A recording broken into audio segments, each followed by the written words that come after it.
So, welcome everybody. Cultural Roots is a program which combines heritage and tourism. And currently there are 47 thematic routes crisscrossing across Europe, promoting cultural cooperation, sustainable tourism, research on certain common topics, and also promoting European history and values and discovery of maybe less well-known destinations. And today's webinar is about the ATRIUM route. This acronym stands for the Architecture of Totalitarian Regimes in the 20th Century in Europe's Urban Memory. And I have invited Patrick Leach and Jascha Minkov here today to introduce the route. Patrick Leach is a member of the scientific committee of the ATRIUM route, and Jascha Minkov is a vice president of the ATRIUM Association and represents the city of the Dmitrovgrad in Bulgaria, also in the route, which is a founding member. So welcome. Please, you have the floor. Thank you very much. I'll just share my screen and hope that it works, because can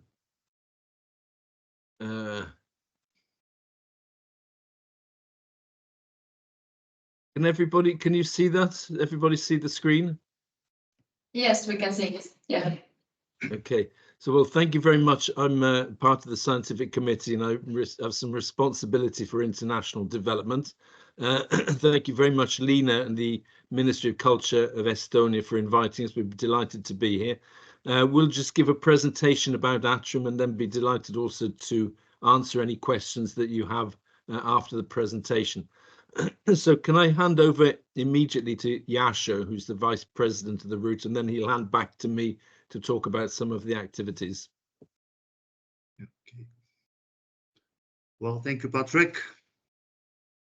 First of all, I would like to say that Patrick is quite modest, because he is the first president of the ATRIUM Association, and I would like to say that due to his good idea, now ATRIUM exists as a cultural route and as an association, which is a good example how good idea can be developed to turn into something really interesting and positive. Generating ideas, generating good development, and showing the history as it is. So, Patrick, please. Okay. Well, it all began back in 2011 when the ATRIUM project was financed under the not existing now Southeast Europe program, which split into three, as you know. It highlighted the key elements of the 20th century European history, mainly the cultural heritage and the memory associated with the totalitarian regimes and their particular architectural legacy. Let me excuse that there is too much information and too much text, but we would like to share with you as more details as possible. You will get the presentation. I hope Lena is, she said she's recording it and having it. So if you need some more information about us, I mean, as a route and as an association, you can always turn to us. As I said already, the successful implementation of the project and the interest it generated led to the creation of the ATRIUM cultural route of the Council of Europe, which was first certified as a cultural route in 2014 as one of the 45 certified routes by that time. I think we were number 27, which is not that important. After that, we get two more recertifications. It was they were in 2018 and again in 2022. About the cultural routes. The cultural routes program of the Council of Europe was launched in 1987, and demonstrates in a visible way by means of the so-called journey through space and time how the heritage of the different countries and cultures in Europe represent and share cultural heritage. Now, these routes put into practice the fundamental values of the Council of Europe, mainly the human rights, the cultural democracy, cultural diversity and identity, the dialogue, the mutual exchange and enrichments across boundaries and centuries. The next one, please, Patrick. What are our main objectives? The first one, to disseminate knowledge, protecting and promoting the European heritage, both tangible and intangible. This tangible and intangible accent is very important because maybe later Patrick will say a few words how it developed, starting from the tangible heritage. We moved further beyond it, and we implement quite a lot of projects which are dealing with the intangible heritage. Both associated with the architecture and history of the 20th century, with a special focus on periods marked by dictatorial and totalitarian regimes in Europe. The second objective is coordinating the local European itineraries of the architecture of totalitarian regimes of the 20th century within the framework of one single ATRIUM transnational route. The third one is to carry out activities aimed at fostering research, knowledge, and enhancement of the cultural and architectural sites and itineraries in cooperation with university and research centers. Later in the presentation, Professor Leach will add some more information about this cooperation, which is something very important. And the fourth objective is to promote the cultural tourism, which enhances a critical historical and aesthetic appreciation of the distant heritage, which is able to promote the values of the Council of Europe. Now about the ATRIUM cultural route. As we already said, the ATRIUM cultural route, the ATRIUM comes from the abbreviation Architecture of Totalitarian Regimes in Europe's Urban Memory. Has its basis in a common urban and architectural heritage in Europe, which may be termed dissonant and uncomfortable. Nowadays, the term dissonant is quite modern and widespread all over Europe, dealing with this sort of heritage. So for the future, we think that this term dissonant heritage is quite appropriate about the route and the ideas we are all sharing. The totalitarian and autocratic regimes which characterized most of Europe during the essential decades of the 20th century had a major impact on the urban and rural landscape. Whilst the democratic Europe, which emerged from the Second World War and the fall of the Berlin Wall, is firmly based on the opposition to the totalitarian and autocratic regimes, the built heritage remains on the streets and the cities everywhere in Europe, no matter central, west or east. The ATRIUM cultural route brings together different European experiences in order to discover shared historical elements. The historical context varies from the fascist Italy from 20s till 30s of the 19th century to the communist societies in Eastern Europe, dating from the 50s till the end of 1980s. The ATRIUM cultural route is committed to develop and promote new forms of educational tourism for young people by working on the historical memory of the 20th century together with them. The aim is to ensure a critical interpretation of dissonant heritage while offering interactive experiences for the young generation to discover the architecture built under totalitarian and autocratic regimes. The association, ATRIUM, promotes a new look at the built heritage left by the totalitarian and autocratic regimes, but still maintains a critical and ethical repudiation of these regimes. The democratic basis for the route is indicated very clearly in Article 2 of the Statutes of the Association, which says the association's activity is inspired by the principle of the promotion of the values of democracy and cooperation between peoples as the foundation for peaceful and civil coexistence. In no case and in no way does the association accept expression of forms of historical revisionism, exculpation for authoritarian, dictatorial, or totalitarian governments. And by no means we intend to give verdicts or say which is good, which is not. Our idea, our goal is to show the heritage, as we already said, tangible and intangible, which is the environment we live in and we have to live in. About the members of the ATRIUM Association, we have seven countries now, including the last joined Serbian Dimitrovgrad, and maybe quite soon we shall have Krakow from Poland as well.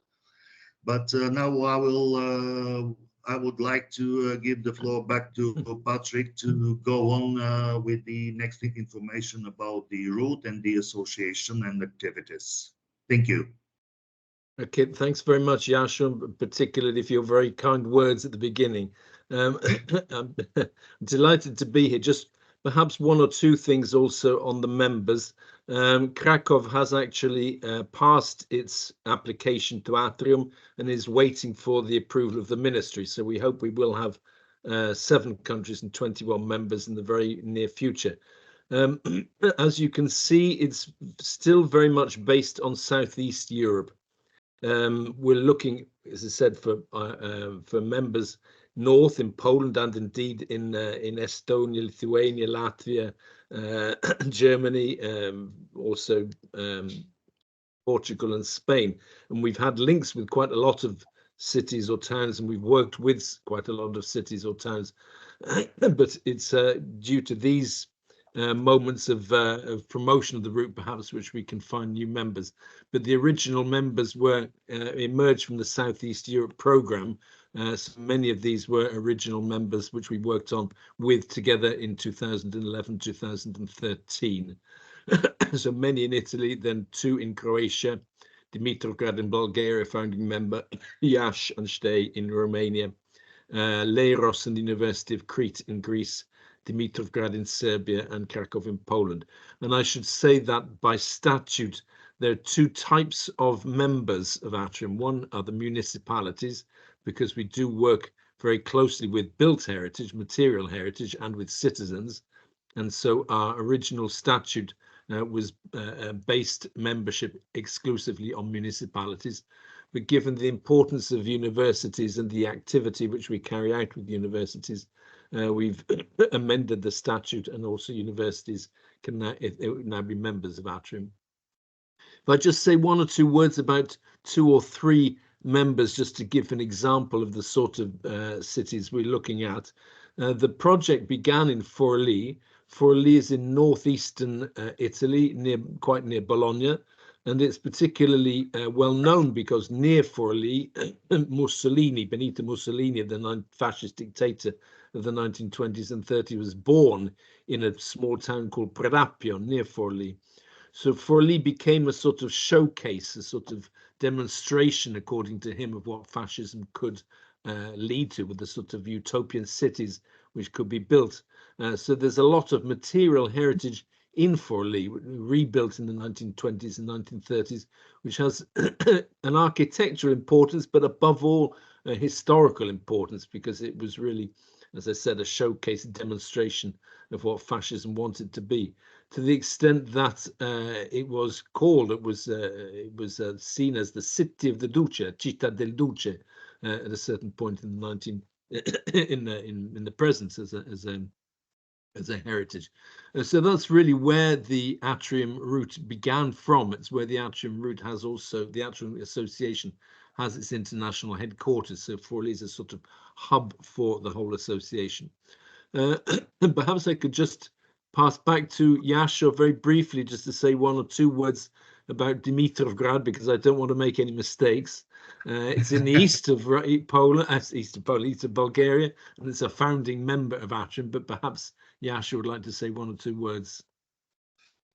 I can say that I'm a bit disappointed. The case is not to present my city, my hometown, but just a few words about it. As already Patrick said, Dimitrovgrad is a founding member. Dimitrovgrad, I can say absolutely for sure, that is the vivid example of this tangible dissonant heritage, because as you see here on the slide, the town was built in 1947 on an empty area. A group of two designers and one architect, well educated in the best universities in Europe, designed the city according the last trends of the architecture and design in Europe. So we've got the vast areas, the big neoclassical buildings, etc., etc.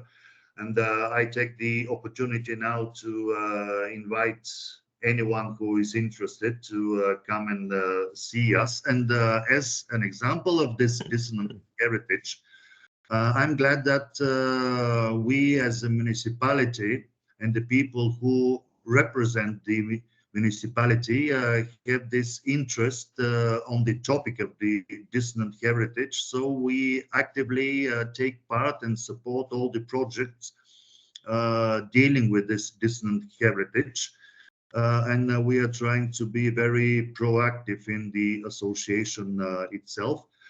And we also assume and try to develop the idea, something I already mentioned in one of the previous slides, that we don't have to keep only within the frames of the tangible heritage. In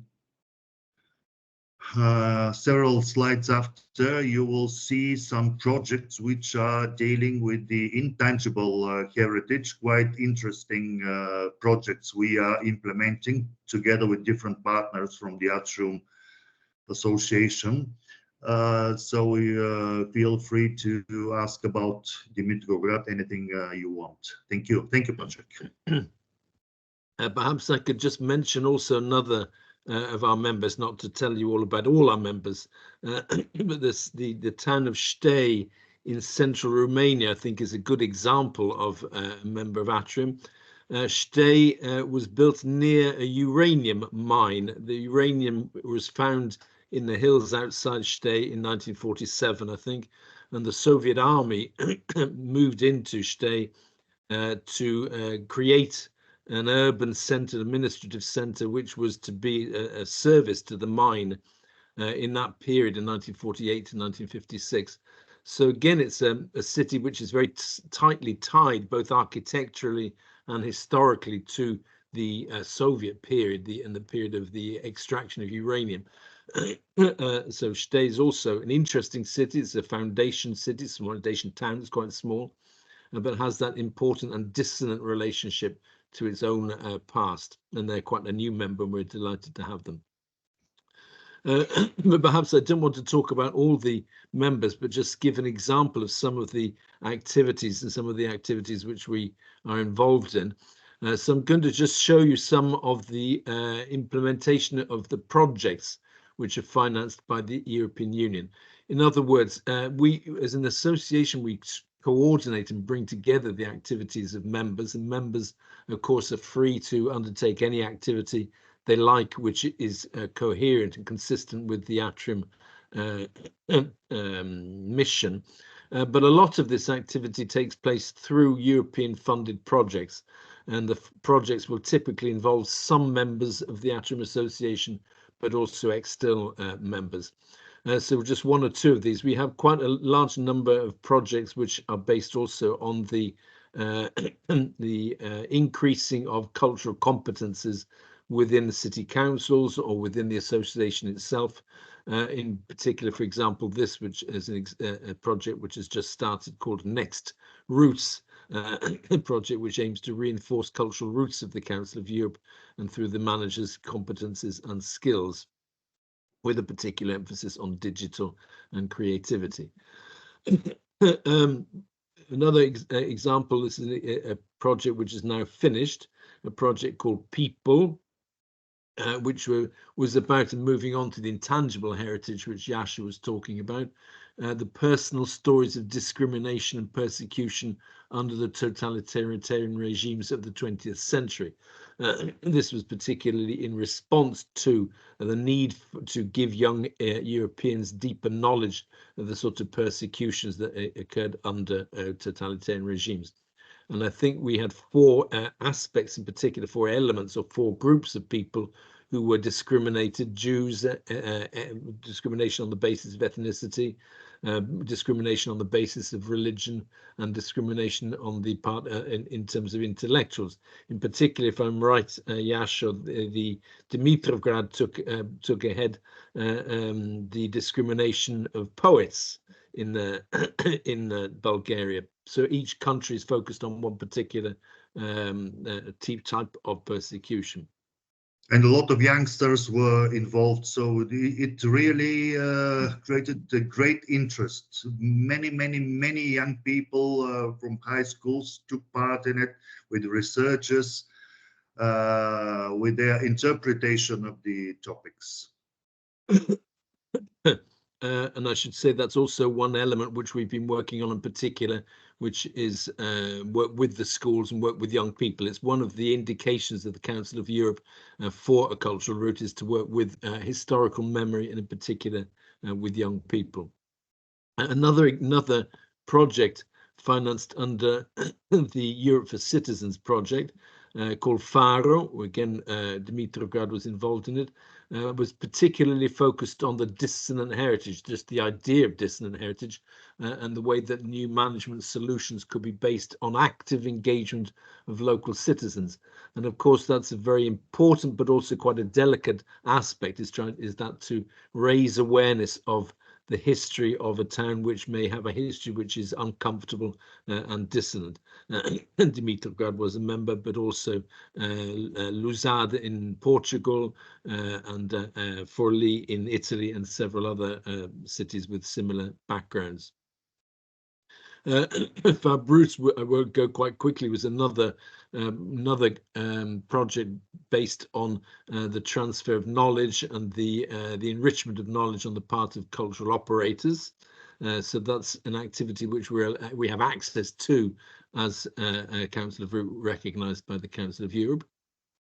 And similarly also the Walk Euro project, which is a cooperation project financed under Creative Europe, in particular looking at the ways that cultural routes can exploit their history and their heritage through sources, through storytelling, through cultural management, and the involvement of citizens. And the last example, I think the last intangible heritage example was the W-Child or VU-Child project, behind closed doors, growing up under totalitarian regimes. This was a focus in particular on the way that children were able to or had to grow under totalitarian regimes and totalitarian regime, in particular in wartime, but also under other dictatorial regimes of the 20th century. And one particularly important partner for this actually was the Museum for Children in Sarajevo. They put an important point of view also to the project. Also, perhaps Yasha might like to add something on this project as well, but the Urban History project was a university-led project run by 4 universities, including Bauhaus Universität of Weimar, a university in Sweden and in Spain and also in Slovakia. So this was very much based on research and innovation. It was a Marie Curie action and was aimed at developing and sustainably promoting a joint understanding of the history of urban planning in the 20th century from a European perspective. And I know Dimitrovgrad was actively involved in that. Is that right, Yasho?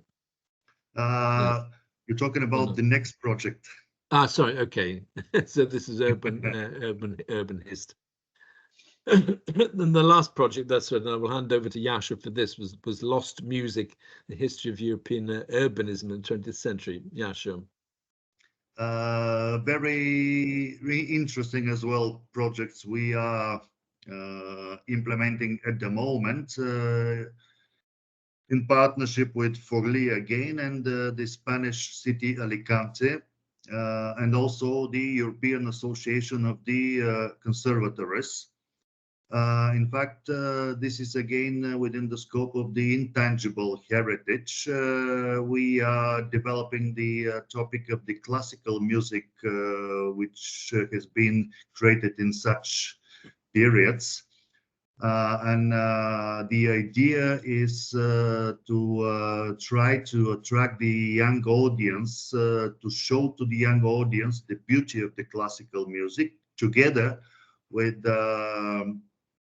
developing the topic of the distant heritage in the intangible aspect. In fact, next month, the project will close with 3 concerts in Forlì, in Alicante, and in Dimitrovgrad, done by an international orchestra consisting of musicians from the opera in Alicante, the opera in Forlì, and the brass band in Dimitrovgrad.